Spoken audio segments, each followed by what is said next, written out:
कहते हैं मंजिल उन्हीं को मिलती है जिनके सपनों में जान होती है। पंखों से कुछ नहीं होता, हौसलों से उड़ान होती है। ये बात सही साबित की है हरिद्वार जिले की पुरानी कलियर के रहने वाले ट्रक ड्राइवर इकबाल अहमद की बेटी फेरोज फातिमा ने। आर्थिक तंगी और समाज की रूढ़िवादी नीतियों और बहुत सी दिक्कतों के बाद भी इस बेटी ने वो कर दिखाया है जिसके लिए देश भर के युवा सपने देखते हैं। फेरोज फातिमा ने यूपीएससी परीक्षा में 708वीं रैंक हासिल की है।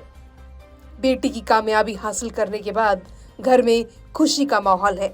सभी लोग बधाई देने घर पहुंच रहे हैं।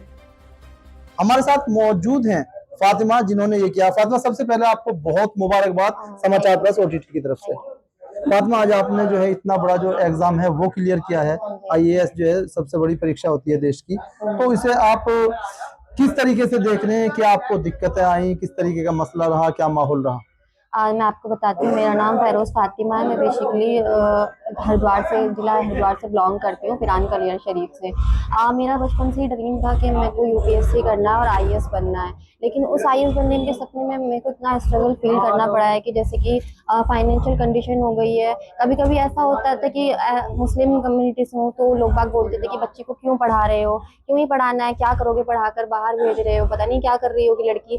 लेकिन मेरी मम्मी पापा ने किसी की बात ना सुनकर मुझे पहले तो दिल्ली भेजा, वहां से मेरा एडमिशन कराया दृष्टि में। फिर मैंने वहां से प्रिपरेशन की है प्रॉपर। एक कलियर जैसे पिरान कलियर वैसे तो दुनिया भर में मशहूर है, हज़रत साबिर पाक रहमतुल्लाह अलैह की दरगाह है यहाँ पे। लेकिन फाइनेंशियल, क्योंकि आपके जो वालिद साहब हैं वो एक ड्राइवर हैं, इतनी ज्यादा इनकम भी नहीं होती।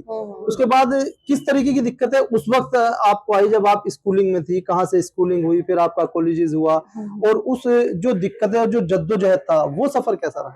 स्कूलिंग जो मेरी बेसिकली हुई है वो मुजफ्फरनगर से हुई है, अमृत इंटर कॉलेज रोहाना मिल मुजफ्फरनगर से। उसके बाद मैंने वहाँ से 12th की थी। फिर मैं वहाँ से उत्तराखंड में शिफ्ट हुई तो मैंने एडमिशन लिया था बीएसएम पीजी कॉलेज में। वहाँ से मेरी ग्रेजुएशन कंप्लीट हुई है। फाइनेंशियल कंडीशन का ये था कि जब जैसे कि मैंने एडमिशन लिया था दृष्टि में, मुझे वहाँ प्रॉपर 4 साल हो गए हैं दिल्ली में रहते हुए। बीच में ऐसा हो गया था कि लगभग खाने के लिए पैसे नहीं होते थे। अम्मी ने ये चीज़ तक की है कि किसी के घर जाने के लिए कि मैं काम कर लेती हूँ, आप मुझे पैसा दे दीजिए ताकि मैं अपनी बच्ची को भेज सकूँ। लेकिन उस टाइम फिर मैंने अम्मी को बोला कि ऐसा नहीं कीजिए कि आप घर जाकर काम करेंगे, आप अपनी शॉप कर लीजिए कोई, जिससे आप मुझे खर्चा भेज सके अपना।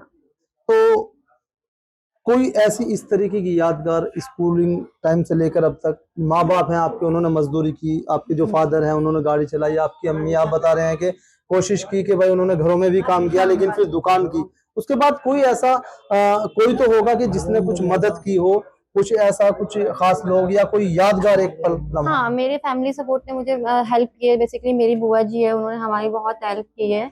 ये मेरी बुआ जी हैं, उन्होंने इतना हेल्प किया है कि मतलब वो अगर हमारे पास पैसा नहीं होता तो वो पैसा दे देती थी कि तुम ले लो और बच्ची को भेज दो। और अब आज आप जो है उस मुकाम पे पहुंच गई जिसका एक सपना होता है, वो सपना आज आपका पूरा हुआ। तो अब किस तरीके से देखते हैं, क्या लग रहा है अब आगे? आज क्या माहौल है, क्या खुशी है इतनी जद्दोजहद के बाद जब आपको ये मुकाम मिला है, उसके बारे में?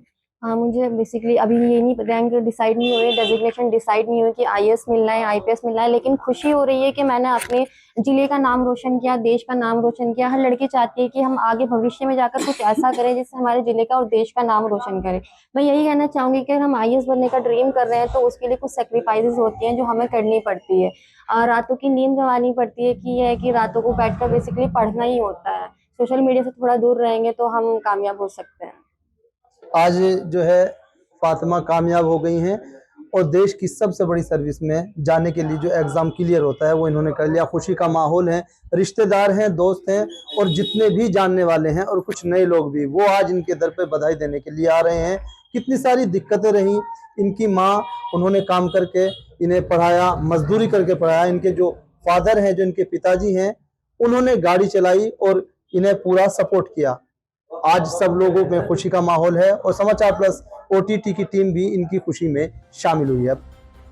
फातिमा का कहना है कि मजबूत इरादों से हर मुश्किल पार की जा सकती है। फातिमा की एक कामयाबी दूसरी लड़कियों के लिए नज़ीर बनेगी। हरिद्वार से विशेष संवाददाता आदिल राणा की रिपोर्ट।